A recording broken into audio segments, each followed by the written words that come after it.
comienzo, La Neta Noticias con Noel Alvarado.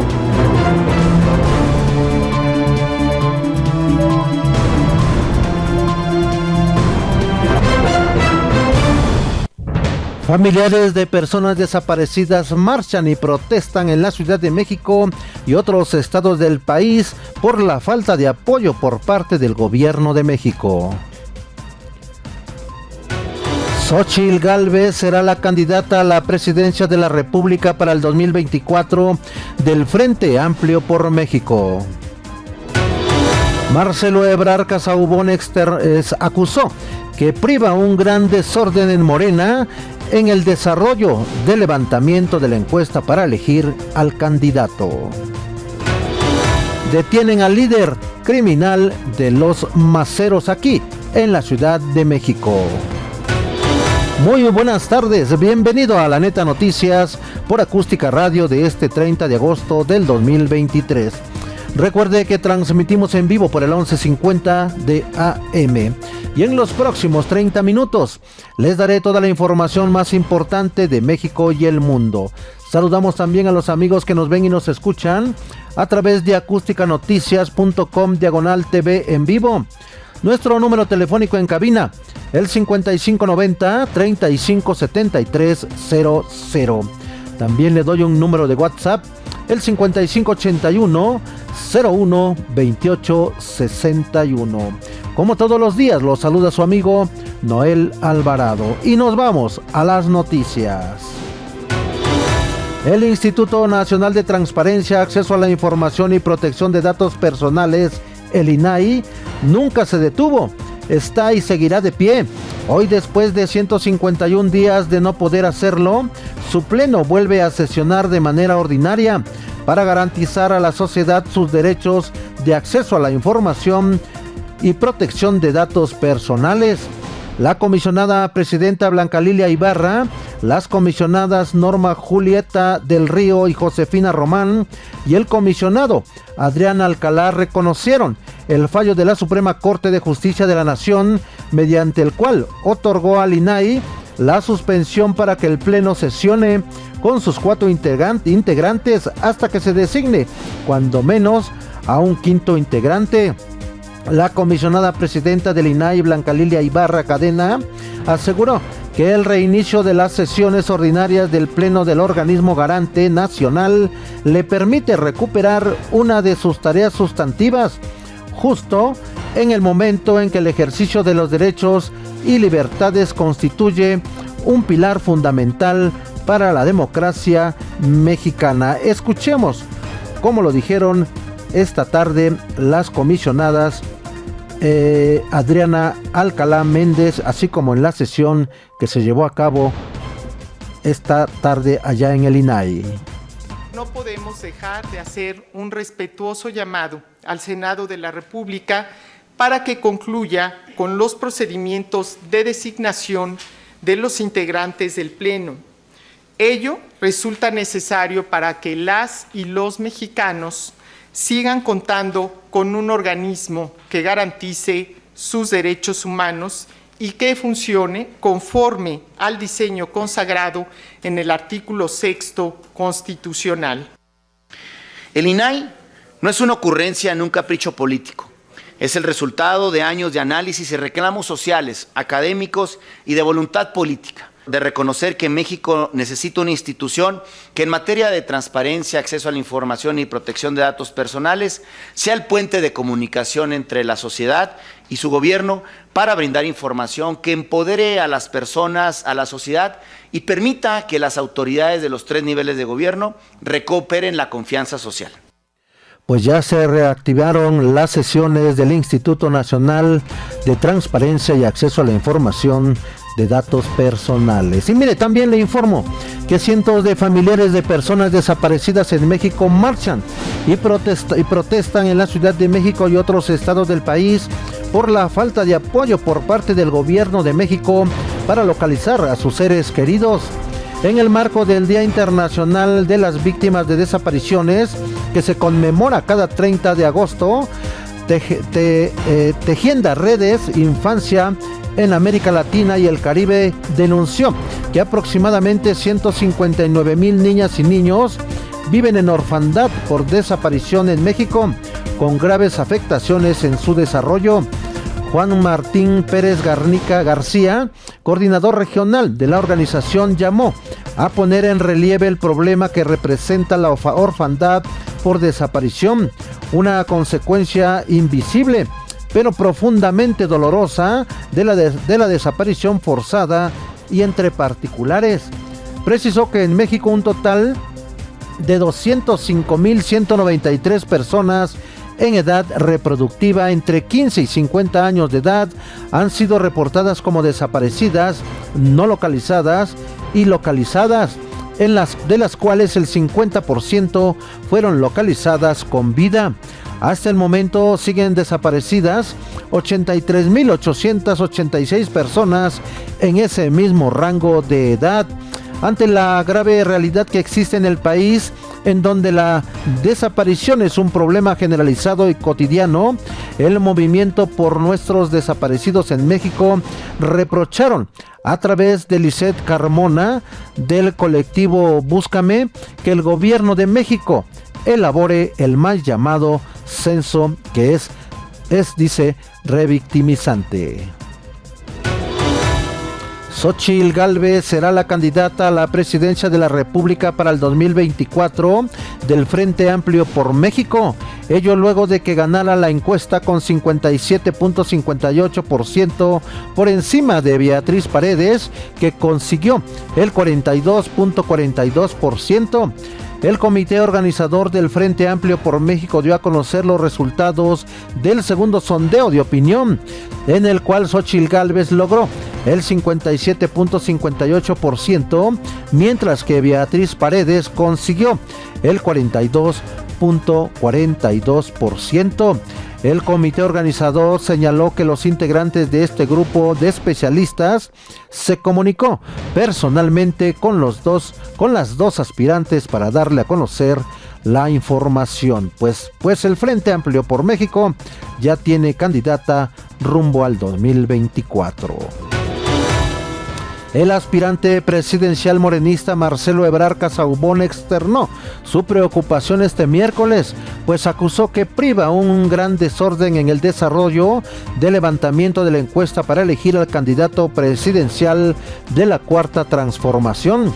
En tanto, la senadora Marta Lucía Micher Carmona y Marta Delgado, representantes de Marcelo Ebrard Casaubon en el proceso interno de Morena, denunciaron que es un proceso complejo y se han encontrado con muchas carencias de boletas, de urnas y de representantes donde se levanta la encuesta, y que en el partido está sensible para poder componerlo. Escuchemos cómo lo dicen las representantes de Marcelo Ebrard en este proceso interno de rumbo al 6 de septiembre, que se define quién será el candidato de Morena para la elección del 2024. Hola, ¿qué tal? Soy Malu Micher, Marta Delgado, y somos las responsables de representar a Marcelo en este proceso interno de Morena. Tenemos que reconocer que estamos viviendo un momento histórico y que tenemos que ponernos a la altura de las circunstancias que requiere este país. Sin embargo, Marta comentará algunas incidencias que hemos observado y que hemos propuesto soluciones para ello. Hemos tenido, carencia de boletas o de urnas o de representantes o de lugares específicos donde se levantará la encuesta en el día de hoy. Es un proceso complejo. El partido está sensible para poderlo recomponer. Hemos conseguido que se amplíe un día más la encuesta, que tengamos una cadena de custodia muy cercana para poder vigilar este proceso las 24 horas del día y que no haya inconformidades en el futuro. Nuestro ánimo es de construcción, de recomposición, y estamos reportándoles a ustedes cómo vamos en este procedimiento. Y mire, también le doy a conocer que tras varios meses de análisis sobre la despenalización del aborto en Aguascalientes, la Suprema Corte de Justicia de la Nación resolvió a favor del amparo interpuesto por colectivos feministas, por lo que el Congreso del Estado está obligado a legislar sobre la intercepción del embarazo. Fue en sesión llevada a cabo este miércoles 30 de agosto que luego de meses se aprobó el proyecto presentado por el magistrado Juan Luis González Alcántara Carrancá de la primera sala de la Suprema Corte de Justicia de la Nación. Y mire, también le informo que Andrés Manuel López Obrador, presidente de México, atacó de nueva cuenta al Poder Judicial y acusó que con la llegada de la ministra Norma Piña a la Suprema Corte, esta soberanía está peor y los ministros hacen lo que quieren. El tabasqueño arremetió por tercera vez en esta semana en contra del Poder Judicial y de los ministros del máximo tribunal. López Obrador criticó a la ministra presidenta Piña por la defensa al incremento presupuestario del Poder Judicial del 4% y dijo que con la sustitución de Arturo Saldívar no se volvió a lo de antes, sino que está peor en la Corte. López Obrador también consideró que aunque la Corte puede ampararse si se le recorta el presupuesto, se deslindó del asunto, pues apuntó que la responsabilidad sería del Congreso Federal. También descartó que pudiera actuar como el expresidente Ernesto Zedillo, que redujo de 26 a 11 el número de ministros integrantes de la Suprema Corte de Justicia de la Nación.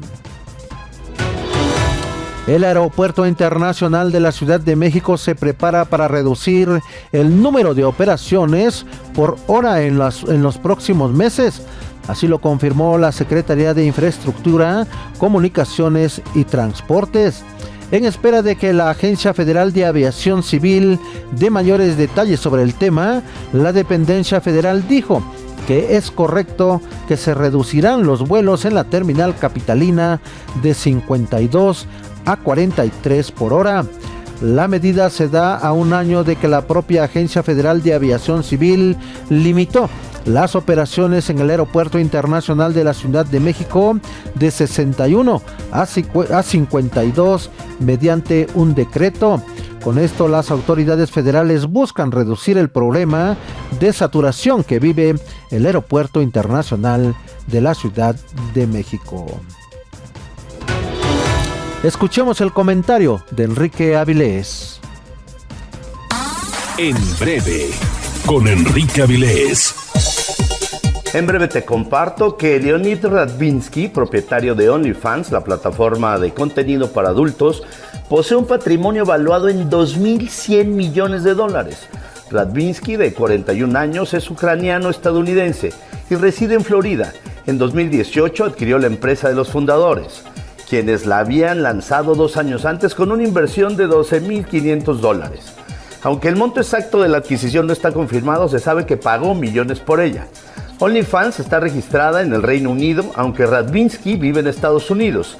La app ha experimentado un éxito significativo, reportando una ganancia de $525 millones hasta agosto del 2023 y de $432 millones el año pasado. Cuenta con aproximadamente 239 millones de suscriptores y sigue creciendo. La recomendación es no bajes la guardia. Cuídate y sígueme en redes sociales, @AvilesEnrique, y nos escuchamos en breve. Mire, también le doy a conocer que Jesús Eduardo, considerado como líder fundador del grupo denominado Los Maceros, uno de los principales generadores de violencia en la zona sur de la Ciudad de México, fue detenido por agentes de la Policía de Investigación de la Fiscalía General de Justicia de la Ciudad de México. Escuchemos al vocero de la Fiscalía Capitalina, Ulises Lara López. Por una parte, les informo que personal de la Fiscalía General de Justicia de la Ciudad de México detuvo en flagrancia a Jesús Eduardo N., posible líder y fundador del grupo delictivo autodenominado Los Maceros, considerado uno de los principales generadores de violencia en la zona sur de la capital del país. Trabajos de gabinete y campo llevados a cabo por policías de investigación permitieron detener en la colonia Copilco Universidad, Alcaldía Coyoacán, a El Macero, en posesión de posible marihuana distribuida en aproximadamente 199 dosis, sustancia con características propias de la cocaína en alrededor de 400 dosis y en cerca de 100 gramos adicionales, además de aproximadamente 200 gramos de una sustancia que pudiera ser la conocida como cristal. De acuerdo con el reporte policial, Jesús Eduardo N. tripulaba una camioneta en la que se encontró un arma de fuego, un cargador y silenciador. Tras la detención de este hombre y el aseguramiento de los indicios, agentes de la Policía de Investigación lo pusieron a disposición del agente del Ministerio Público adscrito a la Fiscalía de Investigación de Asuntos Relevantes de la Coordinación General de Investigación de Delitos de Alto Impacto a fin de continuar con las indagatorias correspondientes. De acuerdo con las indagatorias, Jesús Eduardo N. posiblemente es líder del grupo delictivo referido, al cual se le relaciona con la comisión de delitos de alto impacto en las alcaldías Magdalena Contreras y Tlalpan, así como actividades de narcomenudeo, cuyas drogas podrían provenir del estado de Morelos, lo que habría llevado también a una disputa con otros grupos delincuenciales como el Cártel de Tláhuac, los Rodolfos y los Gastones. De acuerdo con información obtenida por la Policía de Investigación, Jesús Eduardo N. ha sido objeto de 3 atentados como consecuencia de dichas rivalidades. Las investigaciones de la Fiscalía General de Justicia refieren que Jesús Eduardo N. y su organización criminal Los Maceros posiblemente estarían relacionados con delitos como secuestro, extorsión, cobro de piso, así como venta y distribución de droga. A Jesús Eduardo N. posiblemente se le relaciona con distintas carpetas de investigación iniciadas por los delitos de posesión y comercialización de armas de fuego, tentativa de homicidio y lesiones por disparo de arma de fuego. El pasado mes de marzo fueron detenidos diversos integrantes de su grupo delictivo, entre ellos una mujer que posiblemente se encargaba de recibir los cargamentos de posible droga provenientes de Sudamérica para su posterior comercialización al sur de la Ciudad de México. Y mire, también agentes de la Policía de Investigación de la Fiscalía General de Justicia de la Ciudad de México capturaron a Luis Miguel, líder del grupo delictivo denominado Los Fortis, el cual tiene sus raíces delincuenciales en el barrio Bravo de Tepito, localizado en la colonia Morelos. Pero escuchemos también lo que dice sobre el caso el vocero de la Fiscalía Capitalina, Ulises Lara López. En seguimiento a una carpeta de investigación por la probable comisión de delitos contra la salud, agentes de esta Fiscalía General de Justicia, en coordinación con el Centro Nacional de Fusión de Inteligencia, la Guardia Nacional y la Secretaría de la Defensa Nacional, ejecutaron cateos en 2 domicilios ubicados en la alcaldía Cuauhtémoc, donde se halló posible droga y se detuvo a Luis Miguel N., posible líder del grupo delictivo denominado Los Fortis. El primer cateo se ejecutó en la calle Libertad, en la colonia Morelos, donde se aseguraron aproximadamente 95 envoltorios de papel con posible cristal, así como 2 bolsas, una de ellas con hierba verde, con características propias de la marihuana y otra con posible cocaína, además de al menos 28 cartuchos útiles calibre 9 milímetros y una motocicleta. El segundo cateo se desarrolló en Avenida Peralvillo, en la colonia Morelos, donde se detuvo a Luis Miguel N. y fueron halladas una bolsa y alrededor de 249 dosis de posible marihuana, aproximadamente 400 dosis de posible cocaína, 2 bolsas con alrededor de 200 gramos cada una de posible cocaína, 2 bolsas con aproximadamente 200 gramos de una sustancia cristalina, un cargador 9 milímetros y 14 cartuchos 9 milímetros. El ahora detenido y los indicios asegurados quedaron a disposición del agente del Ministerio Público, de la Fiscalía de Investigación de Asuntos Relevantes, de la Coordinación General de Investigación de Delitos de Alto Impacto, quien continúa la integración de la carpeta de investigación correspondiente. Las indagatorias en torno al grupo delictivo Los Fortis, integrado principalmente por una de las familias más antiguas y poderosas de la zona de Tepito, posiblemente se dedica al narcotráfico, narcomenudeo y extorsión, y se le considera como generadores de violencia en la zona centro, teniendo como base de operaciones una vecindad ubicada en la calle Libertad. Se tiene como antecedente que en el año 2010 la familia de los Fortís aparentemente se negó a colaborar con Edgar N., alias La Barbie, por lo que el grupo de la Unión Tepito posiblemente tomó represalias en contra para al privar de la vida en octubre de ese año a María Teresa N., considerada líder del grupo en ese momento. Derivado de trabajos de inteligencia, se sabe que Luis Miguel N., quien cuenta con antecedentes penales, posiblemente es uno de los principales encargados de dirigir el grupo delictivo.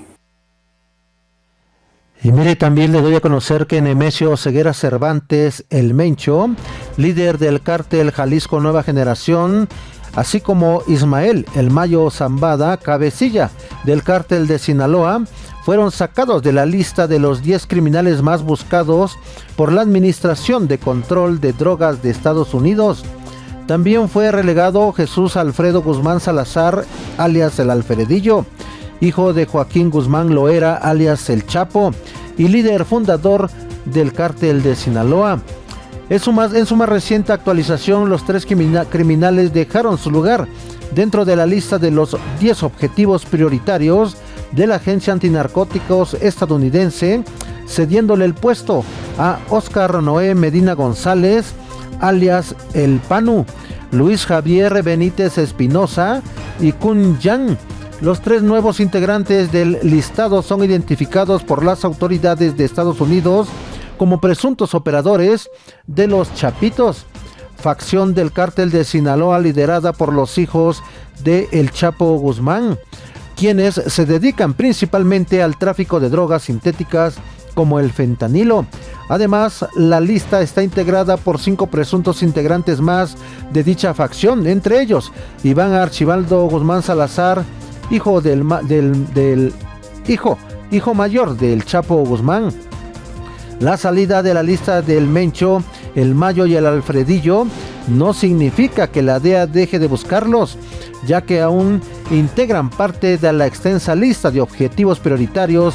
Solo abandonan los 10 primeros lugares en orden de importancia para la agencia. Isaac del Toro, con solo 19 años de edad, es campeón de la Tour de Francia Sub-23. Escuchemos a Enrique Avilés. En breve, con Enrique Avilés. En breve te comparto una muy buena noticia, y es que el mexicano Isaac del Toro, con solo 19 años de edad, es el campeón absoluto del Tour de France Sub-23 y también ganó todos los jerseys de reconocimientos que otorga el evento, que son líder general, líder de montaña, líder juvenil y líder en puntuación. El joven ciclista ha marcado historia en el deporte mexicano y mundial. Isaac del Toro es el primer mexicano y apenas el 7º latinoamericano en quedar campeón del Tour del Avenir, con los 6 antecedentes exitosos de Colombia.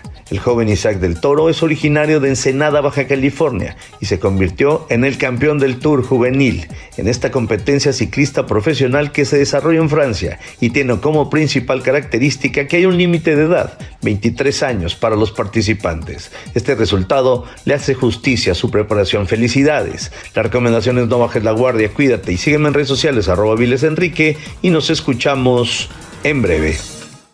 Mire, también le informo que Fernando Vilchis Contreras, presidente municipal de Ecatepec, Estado de México, dio a conocer que en lo que va del año, la Defensoría Municipal de las Mujeres del Instituto Municipal de las Mujeres e Igualdad de Género ha brindado 641 apoyos jurídicos a ciudadanas que fueron víctimas de violencia de género y doméstica en juicios de divorcio, patria potestad y pensión alimenticia.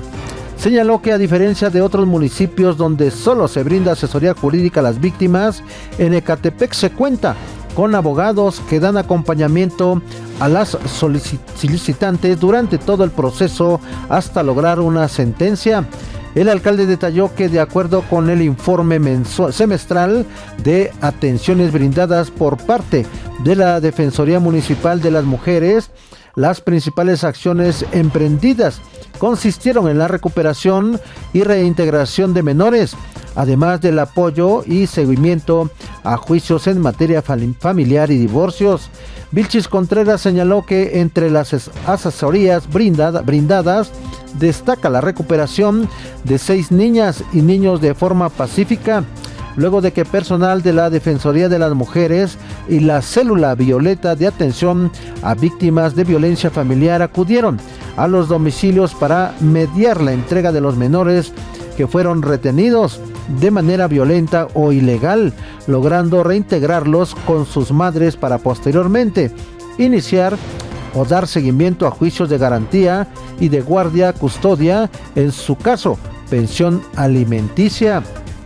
Susana Roberta García Esparza, titular del Instituto Municipal de las Mujeres e Igualdad de Género, agregó que a través de la Defensoría de las Mujeres se brindó apoyo a madres solteras para que pudieran iniciar los procedimientos competentes para las demandas de cambio de guardia y custodia en el juzgado primero de lo familiar en favor de la progenitora, luego de que los padres se negaron a entregar a los menores voluntariamente, por lo que se inicia un juicio en donde por orden del juez se solicita el cambio de guardia y custodia y se recupera a los menores, lo que deriva en la recuperación de los niños y el cambio de guardia y custodia a favor de las madres.